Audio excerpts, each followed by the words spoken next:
Fault number 103 is Clinton O'Brien. Clinton played 130 NRL games during his career, winning a premiership with the Newcastle Knights in 2001. Clinton, the first Redcliffe junior to represent Queensland at origin level, started his NRL career in Sydney with the Roosters, before being a member of the final teams to play for both the South Queensland Crushers and the Gold Coast Chargers. Clinton played 2 origin games, making his debut off the bench in Game 2 of the 1997 series at the MCG. Well, Clinton O'Brien, thanks for your time, mate. What does it mean to you to be a FOG? It's been very special to think that I could even make that, to play for Queensland. It's something that I cherish. It's very special. And I think it's more special when you talk to your kids and that sort of thing. But yeah, extremely proud. Well, 1997 was the year. Take us back that time, over 25 years ago now. But what was it like when you received that call to say you were going to represent your state? I remember it like yesterday. I turned up to training at the South Queensland Crushers, which are not there now, Mark, and I pulled up to training, and Steve Bleakley was our coach back then. He said, "I need to have a word to you." I said, "Yeah, no problem, chicken." So he said, "Listen, I'm not going to play you this weekend." I said, "What do you mean?" I thought I was going okay. He goes, "I just got a phone call. You've been picked in the state of origin." So I go home and pack your gear and get into the travel lodge. So yeah, I remember it like yesterday. What was your reaction? Well, actually, before that, I think if you remember, if you listen to 4BC on after lunch or around about 2 o'clock news, they used to name the state of origin on the Wednesday afternoon at about 2 o'clock or 12 o'clock. And my dad rang me and I said, "Dad, I'm just pulling into training. I've just heard the news. I don't know if they picked it or not, but I'm not holding my hopes up. So I'll talk to you later." So, but then as soon as I got out of the car, Chicken grabbed me and wound me up and told me the great news. Nerves, excitement? What was the emotion? Oh, huge excitement. It's something that I dreamt I could hopefully do one day. Extremely excited to be, to come in. I remember getting to the travel lodge and I actually got pulled up on the way. I was speeding to go from, we used to live at Albany Creek, and I was driving into the travel lodge, and I got pulled up, and the police said, "Mate, what are you doing?" I went through a red light. I said, "Mate, I've just been picked in the Queensland State of Origin side." He said, "Well, for Christ's sake," he said, "just slow down." I said, "Yeah, sorry." So he let me off. So I went straight in the travel lodge, and then I walked in there and I saw Arthur, and then I turned around and I saw Wally, and I didn't know what to say or what to do, or if anyone would know who I am, or where do I go, where do I stand. So yeah, it was fantastic. And then I remember meeting Billy Moore and Gary Larson, and they grabbed me by the arm and off I went. When did you feel comfortable? I felt pretty comfortable the day after training. Once all that stuff was out of the way, I felt fine. And during the whole week, everything was really good. Everyone was it was such like a family. It was easy just to. It's always easy to fall into a pattern with the boys, and everyone got along well. So it's not as if I felt out of sync at all. It was quite easy. So Paul Vaughton was the coach. Did he make it a bit easier with his approach to the game, or is Paul Vaughton the coach different from Fatty Vaughton? No, I think Paul is Paul. He was extremely good to me. He didn't want me to change anything. And everything was sort of how he wanted it. It was sort of what you saw is what you get from Fatty, and we had a great time. It was, we had a couple of good nights out there by ourselves, but the team sort of ran its own, so to speak. So yeah, no, it was really good. Well, take us in the lead up. Your first game was at the MCG, wasn't it? And yeah, you were selected for that on the bench. What was it like in the lead up to playing at the Melbourne Cricket Ground for Queensland the first time, and having to sit on the bench waiting for that opportunity? Yeah, the week was great. The week was fantastic. We did some celebrating at the start of the week. Then we got stuck into some training. I think everything sort of took a turn when we get on the plane to go to Melbourne. We're in Melbourne. There's work to be done, and we're going to knuckle down. I do remember staying at at one of the big hotels there in the middle of in Melbourne. Went to the MCG. We had a bit of a run around there, and then it was all hands on deck, and I was ready to go. It was good. It was a really good feeling. I remember taking the long walk up the chute to get onto the side of the field of the MCG because it was so big. I do remember those days. I remember the beautiful old dressing rooms, and yeah, it was fantastic. So, And the game itself? Game itself was everything you expected it to be. It was super quick. It was fast. It was hard. A blink, it was half time, and then there was 10 minutes to go. We missed a field goal, so that put us behind. But I mean, it was everything. I mean, I looked down. I was wearing a maroon jersey. I just couldn't believe it. But yeah, it was a fantastic experience. Fantastic. And then to get the second opportunity, once again, it wasn't at Lang Park, so both your games were not at home. But to get that second opportunity in Sydney, what did it mean to you to be selected a second time as well? Yeah, and to be on the run-on side, that's what my dream was. I think my son, I was packing some stuff away the other day, and my son pulled it out, and I looked at it, and I thought, that's what I always wanted to do. That was one thing that was a burning desire. I used to go to sleep every night and just hoping one day that A, I was good enough, B, I could get picked in a Queensland jersey. And thankfully, luckily enough, I got that call. But yeah, very, very proud. Huge. Was game two any different for you than game one in terms of how you felt when you got on the field, having that experience already?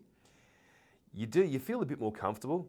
But the concentration that you need and the speed that it goes and the toughness of what it is, it doesn't change. But yes, you do feel a bit more in sync with things and how things are working, and it ebbs and flows so quickly. The game, you feel like you got the upper hand, but then they're coming back at you, and everything just goes so quickly. But yes, you do feel a bit more comfortable. Yes. Let's talk about the journey of a young bloke growing up on the peninsula at Redcliffe who ends up playing or making his origin debut at the MCG of all places. You're a Redcliffe Dolphin junior through and through. How did you end up at Eastern Suburbs in 1993 to start your, professional journey in that respect? Yeah, so Mark, going through the juniors, I was lucky enough to make a couple of Australian schoolboys teams and under 15s, and probably from under 15s, I was on a scholarship with the Brisbane Broncos when they first came out. Redcliffe was an extremely good, strong club there. Also, in that time, one of our good coaches, as in Mark Murray, and one of our fogs was now down with Jack Gibson at the Sydney Roosters. Luckily enough, I wasn't going to go to grade 12. And I made the Australian under-15 schoolboys team, and they said to me, hey, listen, you probably should maybe have a think about sticking around to grade 12, because by the time you're in grade 12, we're going to pick the Kangaroo Tour, and it'll be a tour to Great Britain for 2 months. And with that, you're pretty well assured of a contract somewhere in the Winfield Cup back then, or NRL. And so I decided I had to talk to Mum and Dad. So we knuckled down, and luckily things turned out the way I wanted it to be, and I got picked in the Australian schoolboys. Had a couple of phone calls and conversations with Mark Murray. Jack and Mark Murray flew up, and obviously my parents knew Mark with the Redcliffe connection. My dad was on the board there at the Redcliffe Dolphins. Then Jack came up, who was a pretty polarising sort of a figure. And he said to me, you come and play for us and you'll live with me for the first couple of years. We'll give you an opportunity, see if you're clever enough to take it. So with that, I was stuck behind I really wanted to stay with the Brisbane Broncos. Wayne was really good to me. He said, listen, we've got a couple of young guys, as in Andrew G. he was a year or two older than me, but who was a fantastic player. Mark Home was there. You got Alan Can was there. Peter Ryan and all that was coming through. So I was sort of stuck behind that a little bit. So really for me, it was a place where I could play first grade quicker. Plus the opportunity to be under Jack Gibson, the calming figure of Mark Murray. And I really liked what the Roosters stood for too. So away we went. I went and signed a contract with them. 23 matches there. Was it tough in Sydney? How'd you settle in? Yeah, well, didn't know how to cook a boiled egg. Got back from the Kangaroo Tour, Junior Kangaroos. on Christmas Eve, I think I left on might have been New Year's Day or the 2nd of January, straight to Sydney.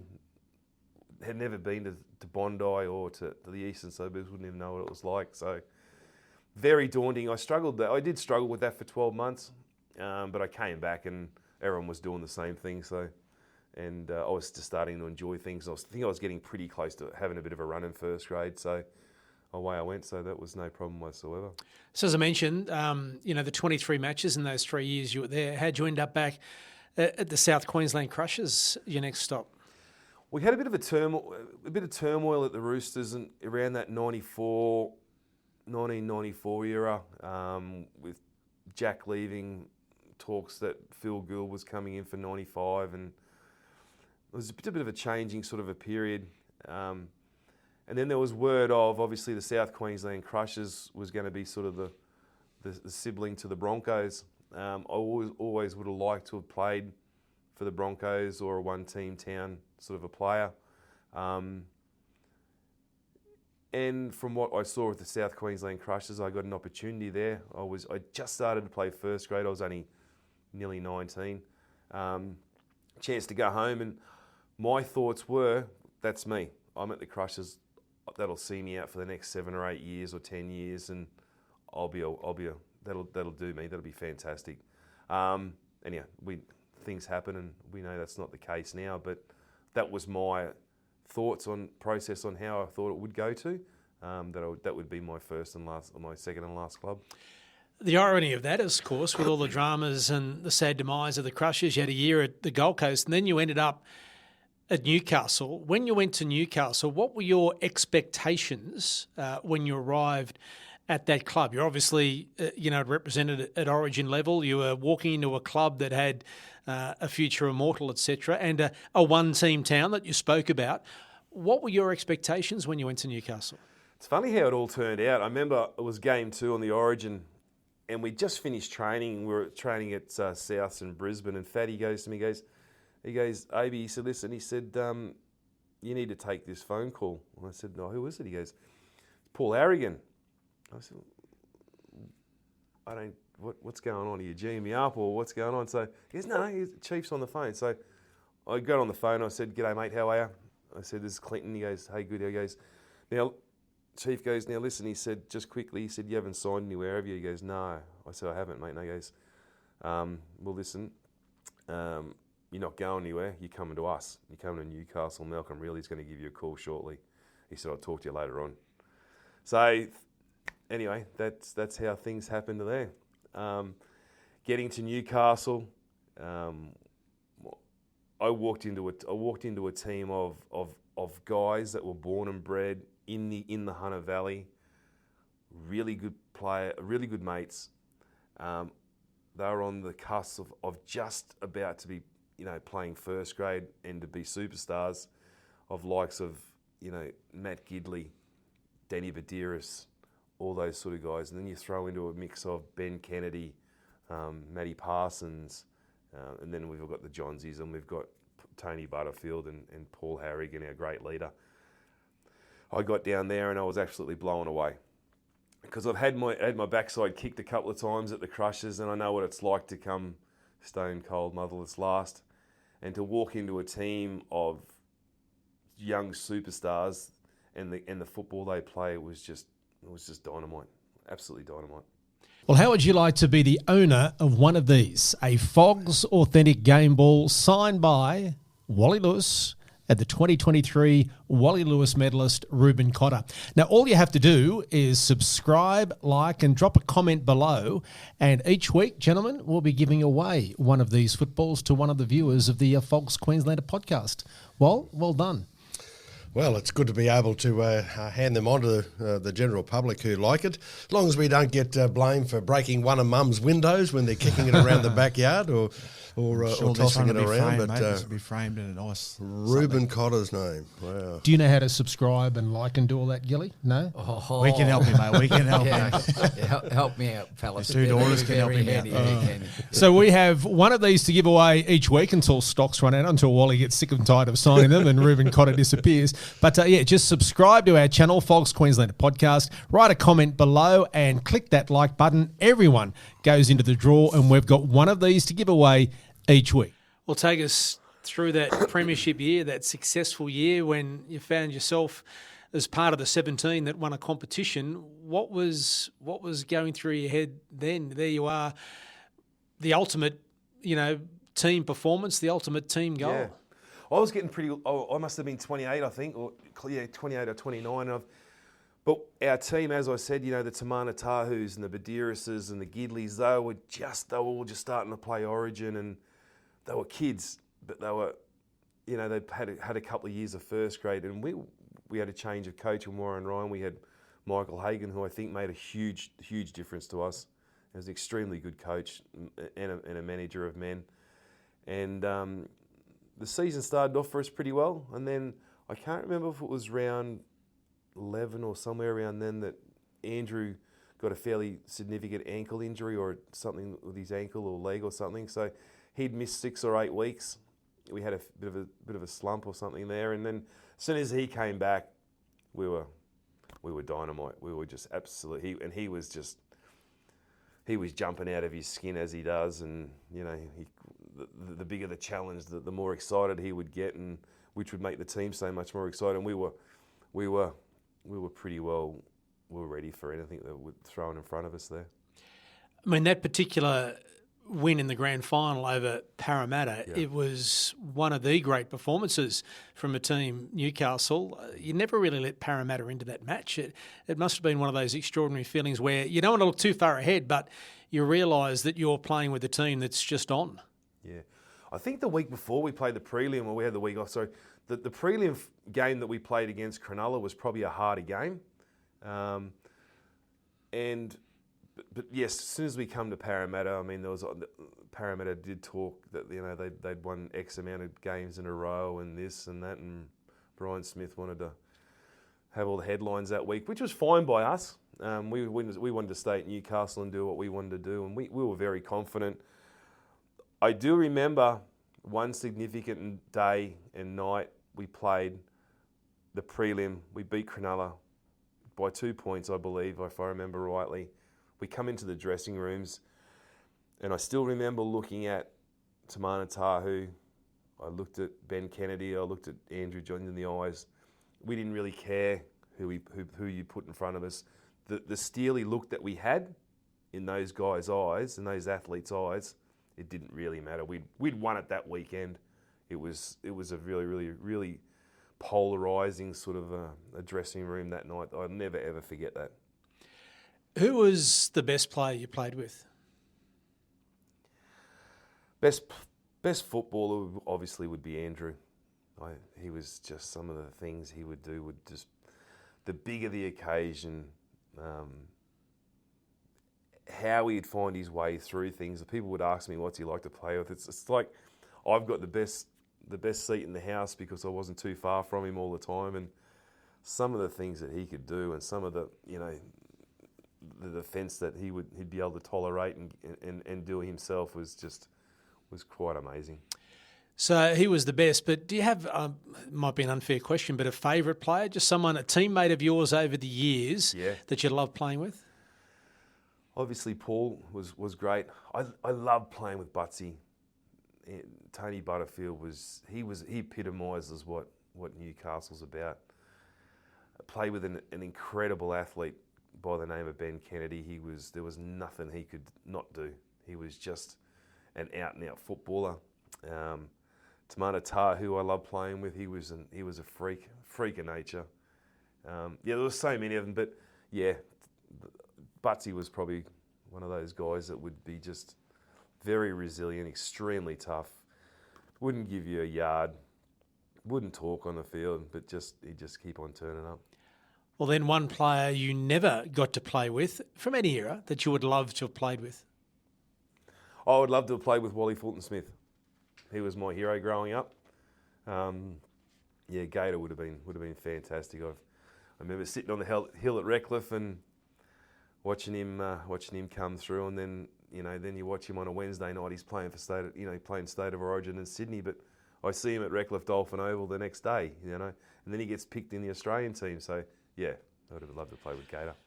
Maybe another unfair question. Out of all the games you played, grand final successes, Origin and Origin debut, is there one game that stands out? It may not even be one of those games. Is there a favourite game you look back on more fondly than others? I think there was. I mean, obviously the grand final was just the epitomises everything, the work that you go through. Another good night was when I won the 1993 under-21s grand final, which I'd come from Redcliffe and I'd never played senior football before, and after a year or two at Roosters we won that. That was a special night as well. But yeah, probably the grand final was one of those nights that were just the whole week, the build-up, the pressure, especially with Newcastle, everywhere you went there was the amount of, how would I say, that the pressure of us, what the town really wanted us to do. The expectation of us was we needed to win, and we needed to win, because of the fans that we had, and they expected us to win too. Yeah. Who had the biggest influence on your career? Obviously my parents, my mum and dad. There's another gentleman called Albert Tabone who's in Sydney. He had a huge impact on me. But more so my parents. I was pretty hard on myself too. I was, you surround yourself with good people. Jack always used to tell me that, so I always used to surround myself with good people. So there was a lot of very good influences along the way. There wasn't just one. But I always used to look for that influence in people, and stick to them and follow those people through. But yeah. So those Origin jerseys and that Newcastle Grand Final jersey, you mentioned a young bloke pulled it out of packaging. Surely one of them's framed or something, isn't it? What, are you a memorabilia guy like that, or you're not old enough yet? Yeah, actually, my parents have just moved house, and I just moved house probably 12 months ago. I've given one to my junior club, which is Redcliffe. I was a junior there, so they've got one of those in the leagues club now. And I've kept all my footy jerseys. I liked all that sort of thing and memorabilia, so I've kept everything from under 12s all the way through. And my mother just gave me a big bundle of pictures of whether they were teams or South Queensland teams or Brisbane North teams or Brisbane under-17s, Queensland under-17s. So I've just got those in the last 10 days. So all the kids are going through that and have a look at that. So, Clinton, you've been retired now for over 20 years, so you can look back and reflect. How do you reflect on your career now that you're retired a couple of decades? The fact that you've represented your state at Origin level on a couple of occasions, you've won a premiership with the Newcastle Knights. How does that young boy that used to go to Dolphin Oval to watch the Dolphins play reflect on what you've achieved in the game now? Pretty well satisfied. I think I sapped as much ability out of myself as I possibly could. I wasn't the most skillful of guys, but I did work hard. So probably I think I squeezed the most I could possibly get out of my ability. I'm very happy that I got to A, to win a grand final, B, to be in a fantastic team like that, and my biggest dream was I didn't really dream of playing for Australia, but the Queensland was extremely important to me. Thanks so much for your time and congratulations on a wonderful career. Thanks, Mark. Thank you. Thanks for watching this episode of the Fogs Queenslander podcast.